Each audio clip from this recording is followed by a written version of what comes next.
24x7 அவங்களோட யோசனை என்ன தெரியுமா?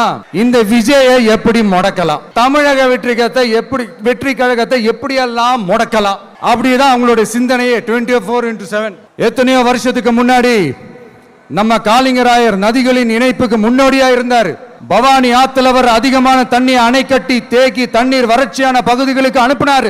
ஆனா இன்னைக்கு இவ்வளவு நவீன வசதிகள் இருந்தோம், இவ்வளவு சயின்ஸ் வளர்ச்சிகள் இருந்தோம், இவ்வளவு டெக்னாலஜி வளர்ச்சிகள் இருந்தோம், அவங்க வாக்குறுதியில் ஒன்று கொடுத்தாங்கல்ல, பவானி நொய்யலாறு அமராவதி 6 இணைப்பு திட்டத்துக்கு ஒரு துரும்ப கூட கிள்ளி போடல. வாக்குறுதி நம்பர் 103 சொன்னாங்களே, செஞ்சாங்களா?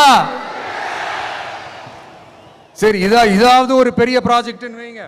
ஆறுகளை சுத்தப்படுத்த பலாயிரம் கோடி நிதி ஒதுக்குவோம், தமிழ்நாட்டில் உள்ள ஆறுகளை சுத்தப்படுத்துவோம்னு சொன்னாங்களே, செஞ்சாங்களா? ஆனா ஆத்து மணலை கொள்ளையடிக்கிறதுல மட்டும் வேலையை கரெக்டா செய்வாங்க.